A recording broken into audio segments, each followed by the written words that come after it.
الحمد للہ رب العالمین والصلاة والسلام علی سید الانبیاء والمرسلین وعلی آلہ واصحابہ اجمعین، اما بعد۔ اللہ تعالی نے حضور اقدس صلی اللہ علیہ وسلم کو جو کامل اور مکمل دین دے کر اس دنیا میں مبعوث فرمایا ہے، اس میں ایک راہ اجتہاد کی چھوڑی اور لوگوں کو یہ تعلیم اور تلقین کی کہ ان کے زمانے میں جو جدید مسائل پیش آتے رہیں وہ اللہ کی کتاب اور اپنے نبی صلی اللہ علیہ وسلم کی سنت اور شریعت کا مجموعی مزاج دیکھ کر ان مسائل کا حل تلاش کرتے رہیں، اور رسول اللہ صلی اللہ علیہ وسلم نے ان تمام اعمال سے منع فرما دیا جن اعمال کی شریعت میں کوئی اصل باقی نہیں ہے، اور یہ بتا دیا کہ نبوت کا کام آپ پر ختم ہو گیا اور دین کے جتنے بھی اصول اور جتنی بھی چیزیں تھیں اللہ نے اپنے نبی صلی اللہ علیہ وسلم کو سمجھا دی، اور پھر اللہ تعالی نے اس امت میں ایسے بزرگوں کو پیدا فرمایا جو شریعت کا مزاج جانتے تھے، اور ان لوگوں نے اس کے تحت اور کتاب و سنت کے تحت اجتہاد کیا، اور ہر زمانے میں اس کے ساتھ ایک اور چیز شروع ہو گئی، اور وہ یہ کہ بہت سے لوگوں نے دین میں اپنی طرف سے نئی نئی رسموں کی ایجاد کی، اور انہوں نے یہ چاہا کہ ان کی بدعات چلیں، اور ان کی کوشش یہ تھی کہ ان نئی نئی چیزوں کی وجہ سے لوگ زیادہ دین کی طرف آئیں، لیکن اپنی نادانی سے وہ یہ نہیں سمجھے کہ اللہ نے اس دین کا مزاج ایسا رکھا ہے کہ جب بھی کوئی شخص اس دین میں کسی نئی چیز کو ایجاد کرنا چاہے گا اور شریعت کے خلاف وہ کام کرنا چاہے گا تو اللہ تعالی ہر زمانے میں اس کے رد کرنے کے لیے علماء کو پیدا کر دے گا، اور وہ علماء شریعت اور غیر شریعت کا اظہار کرتے رہیں گے، سنت کے مقابلے میں بدعت کو رد کرتے رہیں گے، اور وہ بتاتے رہیں گے کہ اصل میں شریعت کا مزاج کیا ہے، اور کون کون سے کام ہیں جو حضور اقدس صلی اللہ علیہ وسلم نے کیے ہیں یا ائمہ مجتہدین نے اس کی اجازت دی ہے، اور کون کون سے کام ایسے ہیں جو اللہ اور اس کے رسول صلی اللہ علیہ وسلم نے منع فرمایا ہے، اور ان کاموں کی شریعت میں کوئی گنجائش نہیں ہے۔ ایسے بہت سے کام جنہیں لوگ اللہ کا دین سمجھ کر کرتے ہیں، اور وہ یہ جانتے ہیں کہ اس پر اللہ کی طرف سے انہیں ثواب ملے گا، اہل علم نے ان کاموں کو رد کر دیا ہے، اور یہ بتایا کہ یہ کام اللہ کے ہاں بہت گناہ کی چیز ہیں، اور اگر کوئی شخص ایسے کرے گا تو اللہ کے ہاں ثواب کی بجائے اسے گناہ ملے گا۔ اس لیے ائمہ مجتہدین اور ان سے بھی پہلے صحابہ کرام رضی اللہ عنہم بدعات کا رد کرتے رہے۔ حضرت عبداللہ ابن مسعود رضی اللہ عنہ کی ایک روایت امام مسلم رحمۃ اللہ علیہ نے اپنی کتاب کے مقدمے میں ذکر کی ہے، اور وہ کہتے ہیں، لکھتے ہیں کہ ابن مسعود رضی اللہ عنہ نے کسی کو کہا کہ دیکھو، کبھی ایسی بات نہ کرو جس بات تک لوگوں کی عقلیں نہ پہنچ سکیں، اور اگر تم ایسا کوئی بھی کام کرو گے تو وہ آزمائش کی چیز بن جائے گا۔ تو اس کا مطلب یہ ہوا کہ لوگ کچھ کام ایسے کرتے ہیں کہ باقی اہل علم اس کام کی تعویل اور توجیہ نہیں کر سکتے، اور وہ آزمائش میں پڑ جاتے ہیں کہ اس نئی بات کو کہاں رکھیں۔ نتیجہ یہ کہ انہیں سنت اور کتاب میں کوئی راہ نہیں ملتی کہ اس شخص کے عمل کے لیے جواز کا فتویٰ دیں، اور پھر ہوتا یہ ہے کہ وہ اس کام کو بدعت قرار دیتے ہیں اور بتاتے ہیں کہ اس شخص کا یہ کام کسی طرح بھی ہماری عقل میں نہیں آتا، کتاب و سنت سے اس کام کے لیے دلیل کہاں سے لائیں۔ اسی لیے ابن بطوح نے اپنی ایک کتاب جو بدعت کے موضوع پر ہے، کتاب البدع والنہی عنہا، بدعت اور اس کو روکنا، اس میں اپنے شیخ محمد ابن عمر رحمت اللہ علیہ کی یہ بات لائے ہیں کہ سفیان ثوری رحمت اللہ علیہ سے یہ پوچھا گیا کہ ایک شخص نماز میں ایک رکعت میں بار بار سورہ اخلاص کی تلاوت کرتا ہے، اور جس طرح اس سورت کی پابندی کرتا ہے، نہیں وہ روایت اور ہے، ابن وضاح کی روایت سن لیجئے، پھر دوسری اسی روایت پر آتے ہیں کہ سفیان ثوری رحمت اللہ علیہ سے پوچھا گیا کہ ایک آدمی نماز میں ہمیشہ قل هو اللہ احد پڑھتا ہے، اور ہر رکعت میں جیسے اسے پڑھتا ہے پابندی سے، اسی طرح یہ بھی پابندی کرتا ہے کہ قرآن کی کوئی اور سورت نہیں پڑھے گا، تو آپ اس کے بارے میں کیا فتویٰ دیتے ہیں؟ تو اب دیکھیے، ایک صورت تو فتوے کی یہ ہو سکتی تھی کہ اس شخص کو سورہ اخلاص کے علاوہ کوئی صورت آتی ہی نہیں، تو مسلمانوں کا وہ زمانہ ایسا نہیں تھا،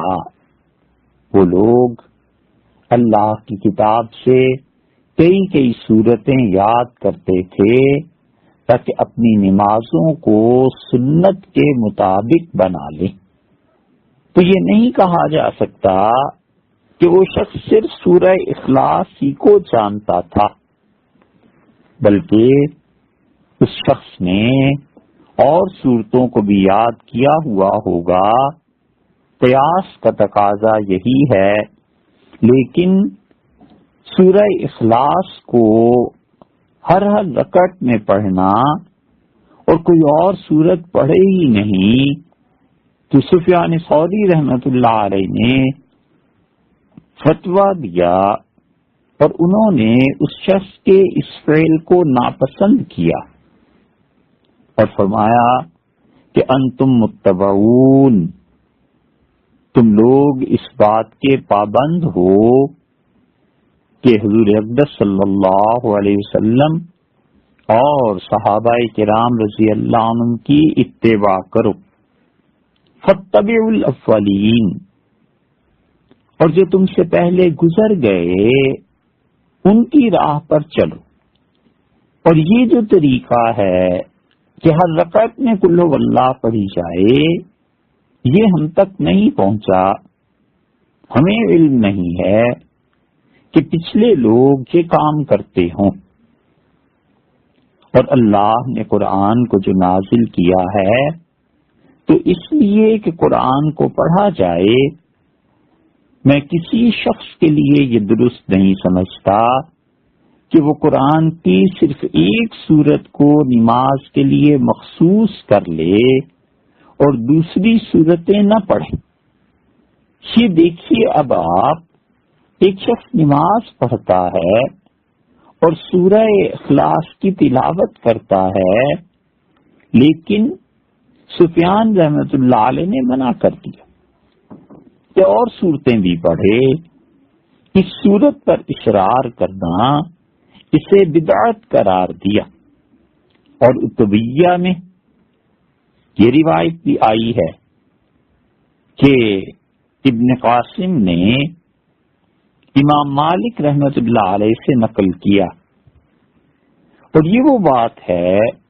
جو ابھی کچھ دیر پہلے بات ہو رہی تھی کہ ایک شخص ایک رکعت میں قل ہو اللہ کی تلاوت بار بار کرتا ہے۔ تو جب یہ پوچھا گیا تو امام مالک رحمۃ اللہ علیہ نے ایک ہی رکعت میں قل ہو اللہ احد کو بار بار پڑھنے سے منع فرمایا، کرہ ذالک، ناپسند کیا، اور فرمایا کہ ھذا من محدثات الامور، یہ ان بدعتوں میں سے ہے جو لوگوں نے بعد میں ایجاد کر لی ہیں۔ اب کوئی شخص یہ کہے کہ مالکیوں کے ہاں بدعت ہوگی، حنفیوں کے ہاں نہیں ہوگی، تو سوچنے کی بات یہ ہے کہ امام مالک رحمۃ اللہ علیہ نے یہ کوئی فقہ کا مسئلہ بیان نہیں کیا، مسئلہ اصولی طور پر سنت اور بدعت کا ہے، اور انہوں نے اسی لیے دلیل یہ دی کہ یہ وہ چیز ہے جو بعد میں رائج ہوئی ہے، پہلے زمانے میں نہیں تھی، تو منع کر دیا کہ ایک ہی رکعت میں قل هو اللہ احد کو بار بار نہ پڑھا جائے۔ بعض لوگ تہجد پڑھتے ہیں اور وہ اس ایک سورت کو پہلی رکعت میں 12 مرتبہ پڑھتے ہیں، پھر دوسری رکعت میں اسے 11 مرتبہ پڑھتے ہیں، پھر سلام پھیر کے اگلے جو نفل شروع کرتے ہیں تہجد کے، تیسرا اور چوتھا نفل، تو پھر وہ 10 اور 9 مرتبہ پڑھیں گے، پھر 2 رکعتوں پہ سلام پھیریں گے، تیسری مرتبہ کھڑے ہوں گے 5ویں اور 6ٹھی رکعت تہجد کی پڑھنے کے لیے، تو پھر وہ اسے 8 اور 7 مرتبہ پڑھیں گے۔ تو کرتے کرتے وہ 1 مرتبہ تک پہنچ جاتے ہیں۔ یہ طریقہ حضور اقدس صلی اللہ علیہ وسلم کے زمانے میں نہیں تھا، صحابہ کرام رضی اللہ عنہم کے زمانے میں نہیں تھا، تابعین اور تبع تابعین رحمہم اللہ میں نہیں تھا۔ اب یہ صوفی اس لیے یہ سب کچھ کرتا ہے کہ ایک رکعت لمبی کرے، پھر اس سے چھوٹی، پھر اس سے چھوٹی، لیکن ہر رکعت کو جتنا طویل ہو سکے پڑھے، تو بجائے اس بدعت میں پڑھنے کے اسے چاہیے کہ وہ قرآن کی 2-4 لمبی صورتیں یاد کر لے، حفظ کر لے اور اس بدعت کا ارتکاب مت کرے۔ لوگ یہ کہتے ہیں کہ ہمارے حضرت نے لکھا، فلاں حضرت نے لکھا۔ بھئی آپ کے حضرت تک یہ باتیں نہیں پہنچی اور انہوں نے کتابوں کا مطالعہ نہیں کیا اور انہوں نے علم کی اس بات کو نہیں جانا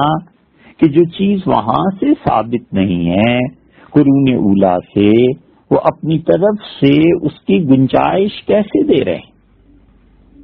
اس لیے امت کے ائمہ نے مخالفت کی اور انہوں نے کہا کہ ایسی بات مت کرو۔ اس لیے البیان والتحصیل جو ابن رشد کی کتاب ہے انہوں نے اس سے منع کیا اور انہوں نے بتایا اور جگہوں پر بھی آیا ہے کہ اسلاف میں ایسے نہیں تھا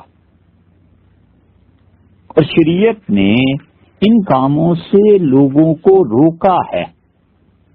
تو لوگ دلیل میں اپنے مشائخ کے فعل کو پیش کرتے ہیں کہ ہمارے حضرت ایسے کرتے تھے۔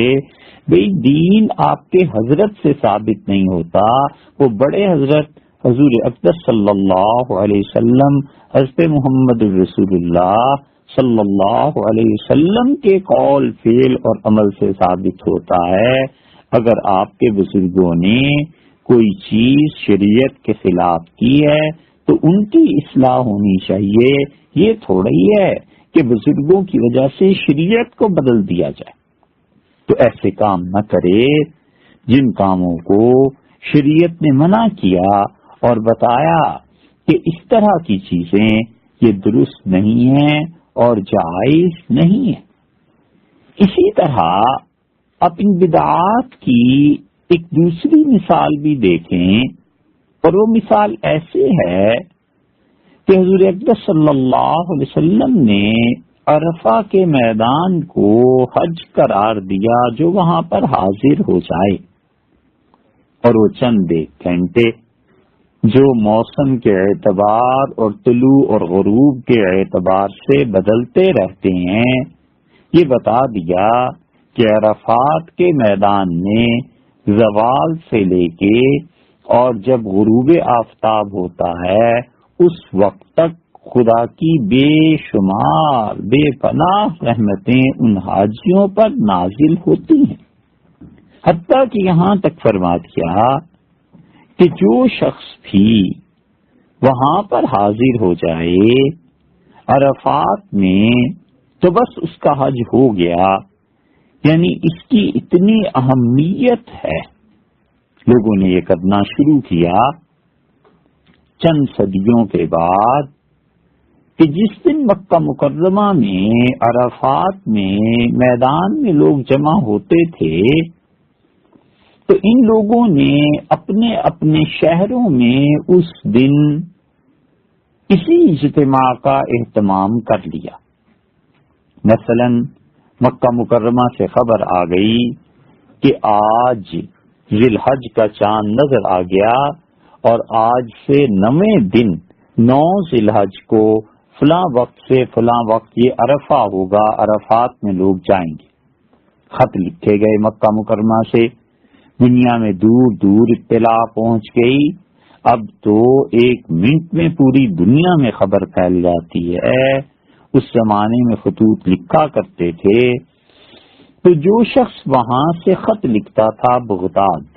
اور جو حاجی وہاں سے خط لکھتا تھا ایران، اور جو حاجی وہاں سے خط لکھتا تھا یمن، اور جو حاجی وہاں سے خط لکھتا تھا مصر، ہر شہر میں لوگ اپنے اپنے علاقوں میں 9 ذی الحج کو جمع ہو جاتے تھے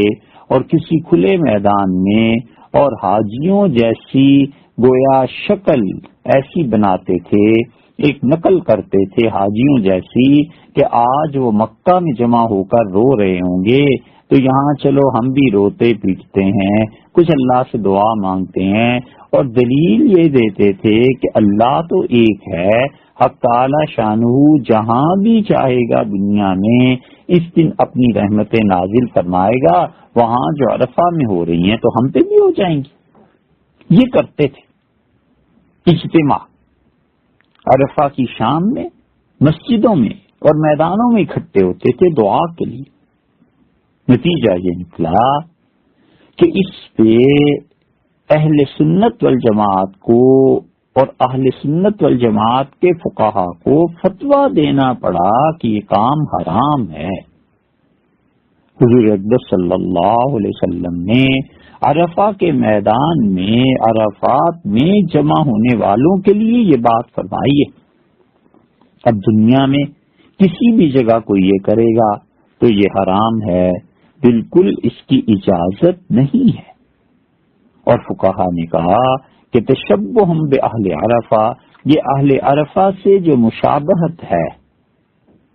یہ تعریف عرفہ سے لفظ بنائے، یہ حرام ہے۔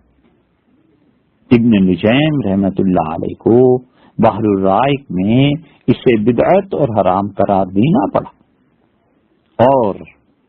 شاطبی رحمت اللہ علیہ نے لکھا ہے کذالک الاجتماع، اور اسی طرح یہ اجتماع حرام ہیں جو کہ عرفہ کے نام پہ کیے جاتے ہیں فی المسجد، مسجد میں للدعاء، دعا کے لیے، تشبہم باہل عرفہ، اور اہل عرفہ کی مشابہت اختیار کی جاتی ہے۔ انہوں نے کہا یہ بالکل جائز نہیں۔ وجہ کیا ہے؟ وجہ یہی ہے کہ لوگوں نے اس چیز کو اپنی طرف سے دین سمجھ لیا۔ اگر یوں ہی ہونا ہوتا یہ دین تو مکہ والے صحابہ کرام رضی اللہ عنہم جب عرفہ وغیرہ میں ہوتے تھے تو یہ سارے خط لکھ دیتے مدینہ طیبہ اور مدینہ منورہ میں خلفائے راشدین اور باقی صحابہ کرام رضی اللہ عنہم بھی کوئی نیکی ایسی کر دیتے، لیکن انہوں نے کوئی ایسا کام نہیں کیا۔ معلوم ہوا کہ یہ بدعات ہیں جو لوگوں نے اپنے پاس سے شروع کی ہیں، اس لیے اجتماعی ہیئت بنانا ذکر میں اور ان چیزوں میں فقہا نے اسے سختی سے بنا لکھا۔ کلمہ طیبہ کے ورد اور وقت مخصوص کرنے کے بعد یہ چیزیں کرنا اور فرائض اور سنتوں کی پابندی نہ کرنا اور اپنی طرف سے ان چیزوں کو گھڑنا، یہ وہ بدعات ہیں جن بدعات کا سختی سے رد کیا ہے اہل علم نے، اور انہوں نے بتایا کہ دیکھو اگر تم لوگ یہ کام کرو گے تو حضور اقدس صلی اللہ علیہ وسلم کے دین پر عمل پیرا ہونا چھوڑ دو گے، اور ایسی بدعات تم اختیار کر رہے ہو جن بدعات پر اللہ کے ہاں سے عذاب ملے گا۔ اس قسم کی متعدد مثالیں آپ کو ملیں گی کہ فقہا نے ان چیزوں کا سختی سے رد کیا کہ دین میں یہ جذبہ، اس کی حوصلہ شکنی کرنی چاہیے کہ لوگ حضور اقدس صلی اللہ علیہ وسلم کے نام پہ، اللہ کے نام پہ ان چیزوں کو کرنا شروع کر دیں، اور لوگ ان چیزوں پر پھر پورے دین کو تبدیل کر لیں، اور غیر ارادی طور پر لوگ آہستہ آہستہ اللہ کے اصل دین کو چھوڑ دیں اور کسی اور طرف کو نکل جائیں۔ اس لیے ہمیشہ یہ یاد رکھنا چاہیے کہ دین وہ جو اللہ کے رسول صلی اللہ علیہ وسلم نے بتا دیا، اللہ نے بتا دیا، اپنے پاس سے ان چیزوں پر عمل نہ کرے جن چیزوں کو بعد کے لوگوں نے بڑھا دیا ہے، یا جن اعمال کی اصل حضور اقدس صلی اللہ علیہ وسلم کے ہاں سے ثابت نہیں ہے۔ ایسے ہی اب ان بدعات کی ایک اور مثال بھی دیکھیے کہ لوگ کس طرح بدعات کو اپنے پاس سے شروع کرتے ہیں اور پھر وہ اسے دین کا نام دے دیتے ہیں۔ امام شاطبی رحمۃ اللہ علیہ نے الاعتصام بالسنہ میں ان بدعات کو گنوایا ہے، اور پھر وہ کہتے ہیں کہ کیفیات اور حیات معینہ یعنی لوگ جمع ہو جائیں اور پھر وہ مل کے ذکر کریں، اور اس کی مثال دی ہے کہ حضور اقدس صلی اللہ علیہ وسلم کی ولادت کے دن کو عید بنا لینا، یوم ولادت النبی صلی اللہ علیہ وسلم عیدن وما اشبہ ذالک، اور اس قسم کی جتنی چیزیں ہیں یہ انہوں نے بدعات میں سے گنی۔ اب ایک آدمی اٹھے اور کہے کہ امام شاطبی رحمت اللہ علیہ تو معاذ اللہ گمراہ آدمی تھے، یہ بات نہیں ہے۔ امام شاطبی رحمت اللہ علیہ بہت بڑے لوگوں میں سے تھے اور اولیاء کرام میں سے تھے، اور امام شاطبی رحمت اللہ علیہ نے قرآن پاک کی ایسی زبردست خدمت کی کہ انہوں نے ساری قرآتوں کو جمع کر دیا، اور شاطبی رحمت اللہ علیہ کی قرآتیں اب تک پڑھی جاتی ہیں، اور اہل علم نے ان پر اعتماد کیا تو انہوں نے ربیع الاول میں ایسے اجتماعات کو بدعت قرار دیا اور بتایا کہ اصل دین میں ان اجتماعات کی کوئی حقیقت نہیں ہے۔ حضور اقدس صلی اللہ علیہ وسلم نے نہ ایسے اجتماعات کیے اپنی ولادت کے موقع پر، نہ صحابہ کرام رضی اللہ عنہ نے کیے، اور اسی طرح کی چیز آپ کو حضرت مجدد الفسانی سرہندی رحمت اللہ علیہ کے ہاں بھی ملے گی کہ حضرت مجدد الفسانی سرہندی رحمت اللہ علیہ حضور اقدس صلی اللہ علیہ وسلم کی پیدائش کے موقع پر ایسے اجتماعات کو بدعت قرار دیتے ہیں۔ چنانچہ جس شخص نے حضرت کے مکتوبات شریف پڑھے ہیں، اور خاص طور پر وہ خط جو حضرت نے اپنے شیخ خواجہ باقی باللہ رحمت اللہ علیہ کے صاحبزادوں کے نام لکھا ہے، اسے جب آپ پڑھتے ہیں تو پھر پتہ چلتا ہے کہ ان صوفیاء کرام کے سرداج اور مجدد اپنی صدی کے رحمہ اللہ، ان کا کتنا بڑا کردار تھا کہ وہ امت کو سنت پر قائم رکھتے اور بدعات سے اجتناب کی تلقین ساری زندگی فرماتے رہے۔ اللہ کا ذکر کرنا یقیناً بہت بڑی بات ہے۔ اللہ تعالی نے قرآن کریم میں بار بار یہ بات فرمائی ہے کہ لوگوں اللہ کو یاد کرو۔ اللہ تعالی نے بتایا ہے کہ خدا کا ذکر لوگوں کو عذاب سے نجات دے گا۔ قرآن بار بار کہتا ہے، ایک جگہ فرماتے ہیں سبحوہ بکرۃ و اصیلا، اور صبح شام اللہ کی تسبیح بیان کرو، سبح بحمد ربی کا، اور اپنے پروردگار کی تسبیح بیان کر اس میں حمد ملا کے قبل اس کے کہ سورج چڑھے اور قبل اس کے کہ سورج ڈوبے۔ اللہ بار بار تلقین کرتے ہیں اپنے ذکر کی، لیکن اب آپ دیکھیے اگر لوگ اکٹھے ہو جائیں اور ایک زبان ملا کر ایک طرح سے آواز بلند کریں تو فقہا اسے بدعت قرار دیتے۔ مثلا لا الہ الا اللہ یہ کلمہ طیبہ ہے، بہت بڑا جملہ ہے، مومن اور کافر کے درمیان فرق کرتا ہے، جنت میں داخلہ ہے، اور اس کلمے سے محرومی جہنم میں داخلہ، جہنم میں ابدیت کے طور پہ داخلہ ہے، ہمیشہ رہے گا۔ لیکن اب 10 آدمی وہ لا الہ الا اللہ کا ذکر کریں آواز ملا کے، یک زبان ہو کے،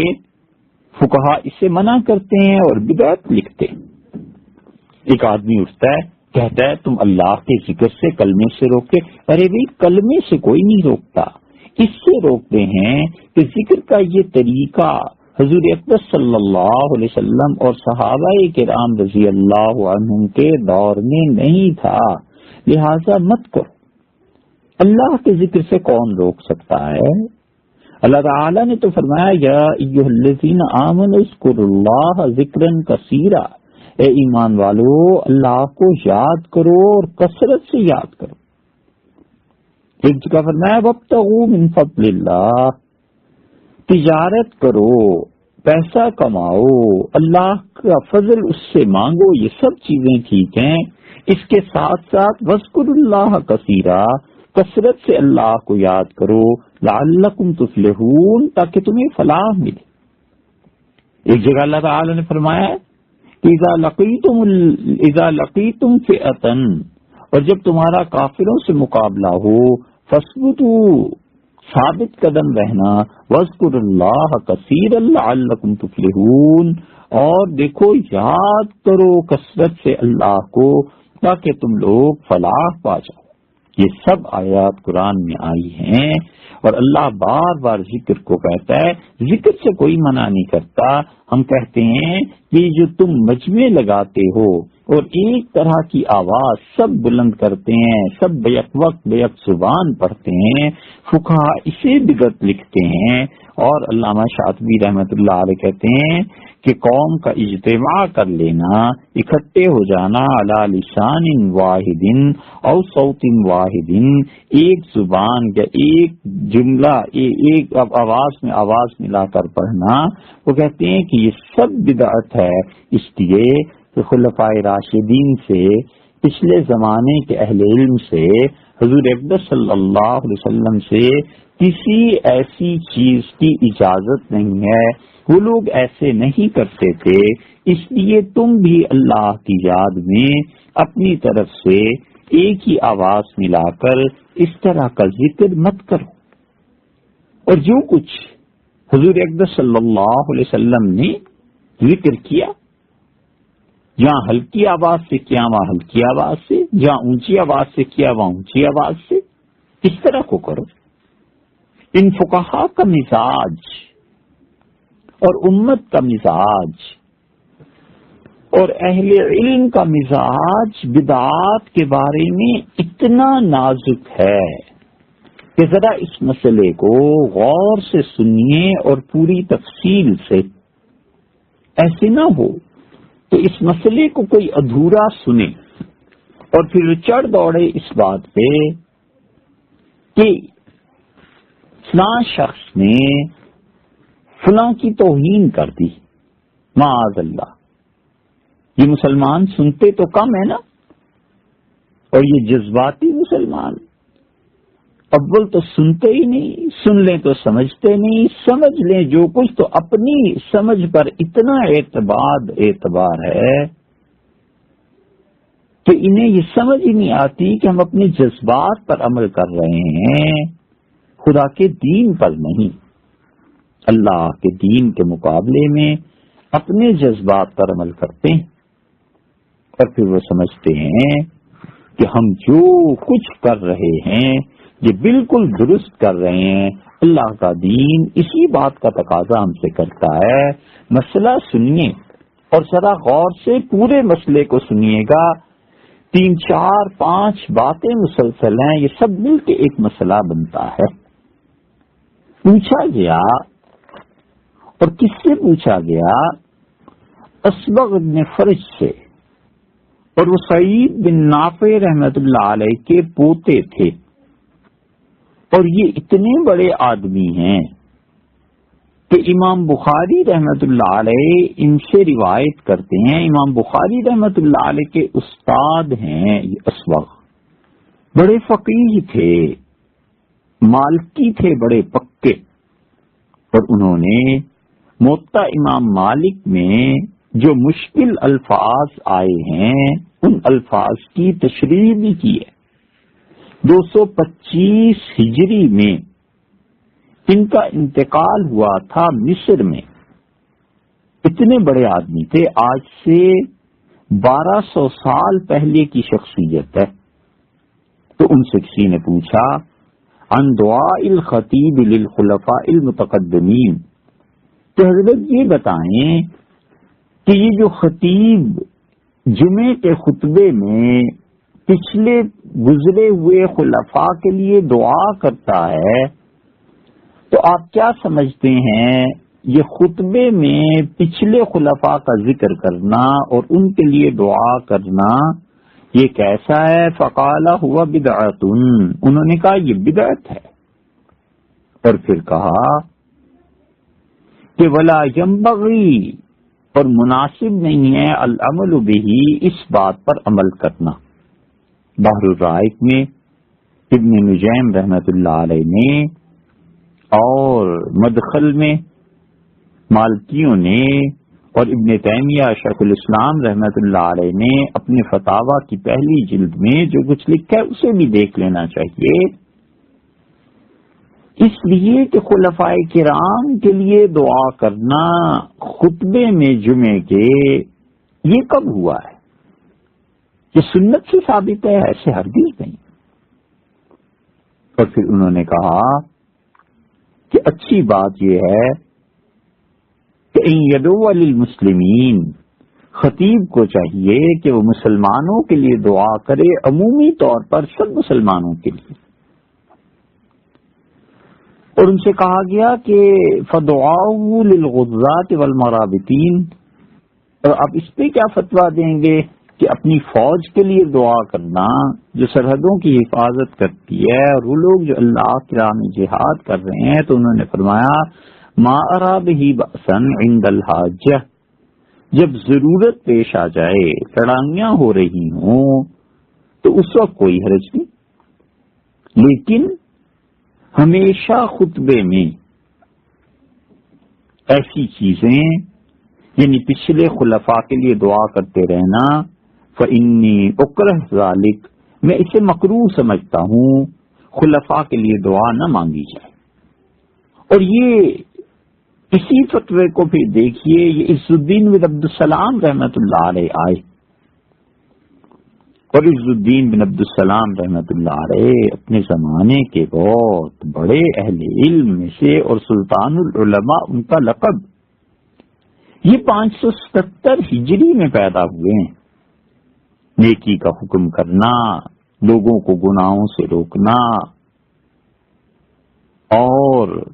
اپنے زمانے کے بدعتی مولویوں پر تنقید کرنا اتنا زیادہ تھا کہ لکھا ہے قد بلغ مرتبۃ الاجتہاد، اجتہاد کے مرتبے پر پہنچ گئے تھے، اتنے بڑے آدمی تھے۔ جس شخص نے قواعد پر ان کی کتابیں پڑھی ہیں، کبرا اور صغرا، اس سے پوچھئے، طبقات شافعیہ میں دیکھیے، شذرات الذہب میں دیکھیے، ان کے حالات لکھے ہیں، اور اردو میں پڑھنا ہو تو تاریخ دعوت و عظیمت حضرت مولانا سید ابو الحسن علی الندوی رحمت اللہ علیہ نے لکھی ہے، وہاں پتہ چلتا ہے پڑھ کے کہ عز الدین بن عبد السلام رحمت اللہ علیہ کتنے بڑے آدمی تھے۔ ان سے پوچھا گیا، ان کے فتاوی میں چھپا ہے کہ جمعے میں خطیب جو ذکر کرتا ہے صحابہ کرام رضی اللہ عنہم کا اپنے خطبوں میں، اور بڑے بڑے ردیف اور قافیے ملا کر جو ذکر کرتا ہے، یہ صحابہ کرام رضی اللہ عنہم کے لیے دعا مانگنا، ان کا ذکر کرنا یہ کیسا ہے؟ کرنا چاہیے، چھوڑ دینا چاہیے؟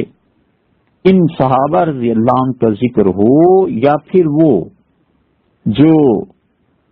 سادہ سا خطبہ ہوتا تھا حضور صلی اللہ علیہ وسلم کا، وہ پڑھ لیا جائے، تو انہوں نے کیا جواب دیا؟ انہوں نے فرمایا کہ ذکر الصحابہ، صحابہ رضی اللہ عنہ کا ذکر، والخلفاء، اور خلفاء کا ذکر، والسلاطین، اور اپنے زمانے کے بادشاہوں کا ذکر، بدعہ، یہ بدعت ہے، مجھے پسند نہیں۔ اور خطیب کو چاہیے کہ جمعے کے خطبے میں اللہ کی تعریف کرے، اللہ تعالی سے دعا مانگے، اور جو سننے والے ہیں ان کو رغبت دلائے کہ نیکی کے کام کرو، اور ڈرائے اللہ کے غضب سے، اور قرآن پاک کی آیات کی تلاوت کرے۔ بات ابھی ادھوری ہے، مت جس بات میں آئیے، پوری بات سنیے۔ عز الدین بن عبد السلام رحمت اللہ علیہ نے کیوں فتویٰ دیا؟ آپ کہیں گے کہ صحابہ کرام رضی اللہ عنہ کے ذکر سے یہ بدعت کہا اور روک دیا، اب اس سے بھی پیچھے چلے جائیے، ابن سعد رحمت اللہ علیہ نے طبقات میں لکھا ہے کہ عمر بن عبد العزیز رحمت اللہ علیہ نے لکھا، انہیں جب پتا چلا کہ مساجد میں ان کے نام کا خطبہ پڑھا جاتا ہے تو انہوں نے لکھا اپنے سارے گورنرز کو کہ دیکھو بشیء من الدعاء، یہ جو میرا نام لے لے کے دعائیں کرتے ہو نا جمعے کے خطبے میں، میرا نام مت لینا. ادعوا للمؤمنین والمؤمنات، مومن مردوں اور مومن عورتوں کے لیے دعا مانگا کرو. فإن أكن منهم، اور اگر میں مومن مردوں میں داخل ہوں تو پھر اللہ اس دعا میں مجھے بھی داخل کر لے گا. طبقات ابن سعد کی 5ویں جلد میں عمر بن عبد العزیز رحمت اللہ علیہ کے متعلق آیا ہے کہ منع کرتے تھے. کیوں منع کرتے تھے؟ اس لیے کہ ان سے پہلے دور میں ایسے نہیں تھا کہ جمعے کے خطبوں میں یہ دعائیں مانگی جاتی ہوں، حتیٰ کہ اب یہ بات اس کے بھی علاوہ ہے، اسے بھی سن لیجئے، اور بات ابھی ادھوری ہے، پوری نہیں ہوئی. امام شاطبی رحمت اللہ علیہ وہ کئی جگہ پر الاعتصام بالسنہ میں لکھتے ہیں کہ جمعے کے دن حضرات خلفاء راشدین سیدنا ابو بکر، عمر، عثمان اور علی رضی اللہ عنہم کا ذکر کرنا جمعے کے خطبے میں یہ بدعت ہے، یہ صحیح نہیں ہے. پہلی جلد دیکھ لیجئے، الاعتصام بالسنہ کی 2 اور 3 جلد دیکھ لیجئے، کئی جگہ یہ بات آئی ہے. وہ منع کرتے تھے اور کہتے تھے کہ یہ اسلاف سے ثابت نہیں ہے. اب بات اس سے بھی آگے بڑھ جائے گی. آپ کہیں گے کہ ہم پھر کیوں کرتے ہیں، ہمارے زمانے کے علماء کیوں کرتے ہیں؟ تو دیکھیے، شریعت یہ بتاتی ہے کہ جب کسی فتنے کا ظہور ہو جائے تو اس فتنے کو رد کرنا واجب ہے. چنانچہ جب سے یہ بات آئی کہ لوگوں نے معاذ اللہ حضرات صحابہ کرام رضی اللہ عنہم کو برا کہنا شروع کیا، اور ایک گروہ ایسا پیدا ہو گیا جس نے خلفاء راشدین رضی اللہ عنہم پر تنقید کرنا گویا کہ اپنا فضل منصبی طے کر دیا. اس دن سے اہل سنت والجماعت نے یہ طے کیا کہ وہ جمعے کے خطبوں میں صحابہ کرام رضی اللہ عنہم کی تعریف کریں گے اور خلفاء راشدین رضی اللہ تعالی عنہم کا خاص طور پر ذکر کریں گے. اس لیے اب ہمارا مسلک ان فتنوں کے مقابلے میں یہ ہے کہ ہم جمعے کے خطبوں میں صحابہ کرام رضی اللہ عنہم اور خاص طور پر خلفاء راشدین رضی اللہ عنہم کا ذکر کرنا مستحب سمجھتے ہیں، نیکی ہے، کرنا چاہیے. دونوں سنتیں آپ دیکھیں کہ جب تک یہ فتنے اتنے نہیں تھے، جمعے کے خطبے میں خلفاء راشدین کا نام لینا بھی اہل سنت بدعت سمجھتے تھے، کہتے تھے مت لو،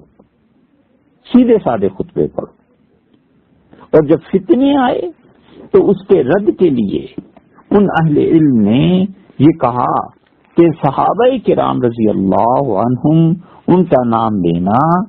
یہ بہت بڑی چیز ہے، ایسی نیکی ہے کہ اب اہل سنت کے شاعر میں سے ہے، ہرگز سے نہیں چھوڑا جائے گا. اس لیے ہمارا مسلک وہ ہے جو حضرت مجدد الفسانی سرہندی رحمت اللہ علیہ نے اپنے مکتوبات شریف میں لکھا ہے. اور حضرت مجدد الفسانی سرہندی رحمت اللہ علیہ کے مکتوبات یہ پڑھتے رہنا چاہیے. بہت کچھ ہے اس میں، بہت کچھ. چاہیے لوگوں کو کہ اس کو پڑھیں اور اس کی تعلیم دیں. لوگوں کو چاہیے کہ اپنے بچوں کو بھی اس کو پڑھائیں. لیکن کریں کیا؟ وہ مسلمان جو مکتوبات شریف سے تعلق رکھتے تھے اور جو پڑھتے اور پڑھاتے تھے قبروں میں چلے گئے. حضرت مجدد الفسانی سرہندی رحمت اللہ علیہ مکتوبات شریف کی دوسری جلد میں نور الخلائق کے 15ویں مکتوب میں لکھتے ہیں، حضرت فرماتے ہیں کہ جو اس زمانے کے عزت والے ہیں اور سادات کرام ہیں اور مملکت کے قاضی ہیں اور مملکت میں بڑے عہدوں پر فائز ہیں، انہیں جاننا چاہیے کہ میرے سننے میں یہ بات آئی ہے کہ سامانہ ہندوستان کا ایک شہر، وہاں کے خطیب نے در خطبہ عید قربان ذکر خلفائے راشدین رضی اللہ عنہم ترک کرتا، اس میں عید کا جو خطبہ دیا ہے خلفائے راشدین رضی اللہ عنہم کے ناموں کا ذکر نہیں کیا، وہ اسامی متبرکہ ایشان را نہ خواندہ، اور انہوں نے جو مبارک نام کے خلفائے راشدین کے ذکر نہیں کیے۔ اور مجھے یہ بھی پتا چلا ہے کہ جب لوگوں نے ان کے اس فعل پر اعتراض کیا، پنیر شنیدہ شد کہ چوں جمع باؤ تعرض نمودند با صاحب و نشان خود اعتراض نہ کردہ، تو خطیب صاحب نے یہ نہیں کہا کہ مجھ سے غلطی ہو گئی یا میں بھول گیا، بتمرد پیش آمدہ۔ اس عید کے خطیب نے ضد اور سرکشی کے رویے کا مظاہرہ کیا، وہ گفتہ اور کہا کہ چے شد اگر اسامی خلفائے راشدین مذکورہ نہ شدے، کیا ہوا اگر میں نے خلفائے راشدین رضی اللہ عنہ کے نام نہیں لیے؟ وہ نیز شنیدے، اور مجھ تک یہ خبر بھی پہنچی ہے کہ وہاں کے بڑے بڑے سردار اور بڑے بڑے لوگ جو قاضی وغیرہ تھے در این باب مساہلہ ورزیدند، انہوں نے اس معاملے میں نرمی اور سستی کا مظاہرہ کیا ہے، اور بشدت و غلظت بآن خطیب بے انصاف پیش نئے آمدند، اور وہ جو خطیب جس نے خلفائے راشدین رضی اللہ عنہ کا ذکر نہ کر کے انصاف کا خون کیا ہے، اس پر حکمرانوں نے، وہاں کے قاضیوں نے کوئی سختی نہیں کی۔ حضرت مجدد رحمت اللہ علیہ لکھتے ہیں، وائے ہائے بربادی ہے، نہ یک بار ایک مرتبہ کی تباہی نہیں کہ 100 بار وائے، 1000 بار تباہ ہو ذکر خلفائے راشدین رضی اللہ عنہم اگرچہ از شرائط خطبہ نیست۔ اس خطیب نے کتنا برا کام کیا ہے، اس کی حالت پر 100 بار تباہی پھرے۔ خلفائے راشدین رضی اللہ عنہم کا ذکر کرنا اگرچہ یہ جمعے کے خطبے کی شرط نہیں ہے، ولیکن از شعائر اہل سنت شکر اللہ تعالی سعیہم، لیکن خطبے میں خلفائے راشدین رضی اللہ عنہم کا ذکر کرنا یہ اہل سنت والجماعت کے شعائر میں سے ہے۔ ترک نہ کند آنا بعمد و تمرد، اور اسے جان بوجھ کر چھوڑنا یہ کوئی شخص سے گوارا نہیں کر سکتا مگر کسے کے دلش مریض و باطنش خبیث۔ ہاں وہی مولوی یہ کام کر سکتا ہے جس کے دل میں مرض ہے اور جس کے باطن میں خباثت ہے صحابہ کرام رضی اللہ عنہم کے خلاف۔ اگر فرض کنیم کہ بتعصب و اناد ترک نہ کردہ باشد، فرض کر لیجئے کہ اس شخص کا دل پاک ہے اور اس نے کسی تعصب اور ضد سے کام نہیں لیا، وَإِذِ مَن تَشَبَّهَ بِقَوْمٍ فَهُوَ مِنْهُمْ، رچے جواب خواہد گفت، تو اس انسان کے پاس اس بات کا کیا جواب ہے کہ حضور اقدس صلی اللہ علیہ وسلم نے بتایا کہ جو کوئی بھی کسی قوم سے مشابہت اختیار کرے گا قیامت میں انہی کے گروہ سے اٹھایا جائے گا۔ وَأَزْمَزَانِ التُّهَمْ، کہ اتقوا من مواضع التُّهَمْ، اور یہ جو آیا ہے حدیث میں کہ تہمت سے بچو، اپنے آپ کو کیوں اس نے تہمت سے نہیں بچایا؟ یہ سب کچھ جو لکھا ہے حضرت مجدد الفسانی سرہندی رحمت اللہ علیہ نے یہی مسلک ہے اہل سنت والجماعت کا کہ اب ہم کہتے ہیں کہ جمعے کی نماز میں، جمعے کے خطبے میں خلفائے راشدین رضی اللہ عنہم ان کا ذکر کرنا مستحب ہے۔ جب یہ فتنے نہیں تھے تو اس وقت بات اور تھی۔ اب فتنہ یہ ہوا کہ لوگ صحابہ کرام رضی اللہ عنہ کی ایسی عزت اور ایسا احترام نہیں کرتے جتنا ان کا احترام ہونا چاہیے تھا، تو اس لیے یہ بات بیان کر دی کہ پچھلے جو زمانے کے فقہا تھے وہ اتنے زیادہ ان معاملات میں حساس تھے، اور اب بدعات کا زور ہو گیا۔ وہ اتنے حساس تھے کہ خلفائے راشدین رضی اللہ عنہ کے تذکرے کو بھی کہاں وہ بدعات میں شمار کرتے تھے، اور اب ہم فتنوں کی وجہ سے اس کے متعلق کہتے ہیں کہ یہ چیزیں مستحبات میں سے ہیں، کرنی چاہیے۔ ایسے ہی اور بدعات کو دیکھ لیجئے جو امت میں رائج ہو گئیں اور وہ بڑھتی چلی جا رہی ہیں۔ فقہا نے ان بدعتوں میں سے ایک بدعت یہ بھی لکھی ہے کہ لوگ جنازے کے ساتھ اللہ کی ذکر کریں اور آواز بلند کریں، اس لیے اہل علم نے اسے مکروہ لکھا ہے، اور وہ کہتے ہیں کہ جنازے کے ساتھ اشعار پڑھنا اور جنازے کے ساتھ اونچی آواز سے ذکر کرنا یہ سب چیزیں ایسی ہیں جو شریعت نے نہیں بتائیں۔ امام مالک رحمت اللہ علیہ سے لوگوں نے کہا کہ جو بعض لوگ باجوں کا استعمال کرتے ہیں آپ ان کے متعلق کیا کہتے ہیں؟ تو امام مالک رحمت اللہ علیہ نے فرمایا کہ ہمارے یہاں مدینہ منورہ میں ان کاموں کو سوائے گناہ گاروں کے اور کوئی نہیں کرتا، اور منع کیا اس بات سے کہ لوگ اشعار پڑھیں۔ انہ سئل عن الذکر الجہری امام الجنازہ، امام مالک رحمت اللہ سے پوچھا گیا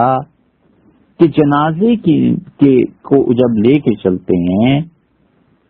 تو جنازے کے آگے آگے اونچی آواز سے ذکر کرنا یہ کیا ہے؟ فأجاب بأن السنة في اتباع الجنائز الصمت والتفکر والاعتبار، فرمایا جنازے میں جانا، جنازے میں میت کے پیچھے چلنا، وہاں پر سنت یہ ہے کہ آدمی چپ رہے، اپنی موت کو یاد کرے اور عبرت حاصل کرے کہ یہ جنازہ جس کا جا رہا ہے اپنے زمانے میں کیسا آدمی تھا اور آج کیسے سارے اختیارات چلے گئے۔ وَإِنَّ ذَلِكَ فِعْلُ السَّلْفِ، اور سلف صالحین ایسے ہی کیا کرتے تھے۔ اور پھر فرمایا کہ دیکھو جو وہ زمانہ تھا صحابہ کرام رضی اللہ عنہم کے دور میں اور تابعین رضی اللہ عنہم، ان کی اتباع کرنا سنت ہے اور ان کی مخالفت بدعت ہے۔ اور امام مالک رحمت اللہ نے کہا لَن یأتی آخر هذه الامہ، اس امت میں جتنے لوگ بھی بعد میں آتے ہیں ہرگز ایسے نہیں ہیں کہ اپنے پہلے والوں سے زیادہ کوئی عقل اور ہدایت والے۔ جتنی ہدایت صحابہ کرام رضی اللہ عنہ کے زمانے میں تھی، تابعین میں ایمان کی وہ کیفیت نہیں تھی، بے تابعین میں جو تھی تبا تابعین میں نہیں تھی، تبا تابعین میں جو تھی وہ ان کے شاگردوں میں نہیں تھی۔ تو امام مالک رحمت اللہ علیہ نے بہت اچھی بات کہی، فرمایا کہ جتنا بھی گویا مراد یہ تھی کہ وقت آگے کو چلتا چلا جائے گا اتنا ہی دین میں کمی آئے گی، تو جو پچھلے لوگ تھے ان کی اتباع کرنی چاہیے کہ وہ جنازے کے ساتھ ایسے ذکر نہیں کرتے تھے۔ اب لوگ ذکر اذکار کرتے ہیں جنازے کے ساتھ، ایسے شعر پڑھتے ہیں جس سے لوگوں کا رونا دھونا طاری ہو، حالانکہ صحابہ رضی اللہ عنہم اور حضور صلی اللہ علیہ وسلم کے ہاں رونا وہ اللہ کے خوف کی وجہ سے تھا. قرآن سن کے رونا کیوں نہیں آتا؟ اس لیے کہ سمجھ نہیں آتا. سمجھ تو جب آئی جب پڑھیں. اللہ نے فرمایا اللہ نزل احسن الحدیث، اللہ تعالی نے سب سے اچھا ذکر یہ قرآن نازل کیا ہے. یہ باتیں ہیں کتابم متشابہن،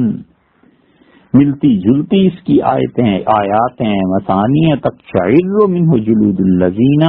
یخشون ربہم، جو لوگ اللہ سے ڈرتے ہیں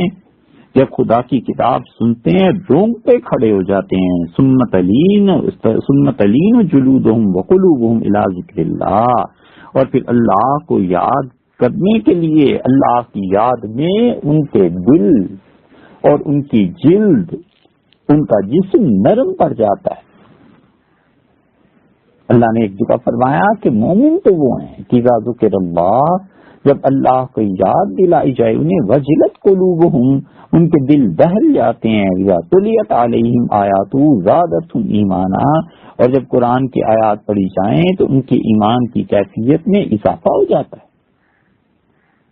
اسی لیے عبداللہ ابن شخیر رضی اللہ عنہ کہتے ہیں کہ میں حضور اکبر صلی اللہ علیہ وسلم کے پاس گیا اور آپ نماز پڑھ رہے تھے اور آپ کے سینہ مبارک سے ایسی آواز آ رہی تھی جیسے ہنڈیا کھولتی ہے، یعنی رونے کی آواز ایسی تھی. حسن بصری رحمت اللہ علیہ کہتے تھے کہ سیدنا عمر رضی اللہ عنہ کے سامنے یہ آیت پڑھی کہ حضرت عمر رضی اللہ نے خود یہ آیت پڑھی کہ ان عذاب ربک لواقع، اور تیرے پروردگار کا عذاب واقع ہو جائے گا. مالہ من دافع، کوئی تیرے خدا کے عذاب کو نہیں ہٹا سکتا. تو حضرت عمر رضی اللہ عنہ پر اتنا اثر ہوا اس آیت کا، اتنا وہ روئے کہ بیمار پڑ گئے اور 20 دن تک لوگ ان کی عیادت کے لیے جاتے رہے. حضرت عمر رضی اللہ عنہ جب قرآن سنتے تھے یہی حال ہو جاتا تھا. عبید بن عمیر کہتے ہیں کہ حضرت عمر رضی اللہ عنہ نے ہمیں نماز پڑھائی، امیر المومنین رضی اللہ عنہ نے فجر کی اور سورہ یوسف پڑھی،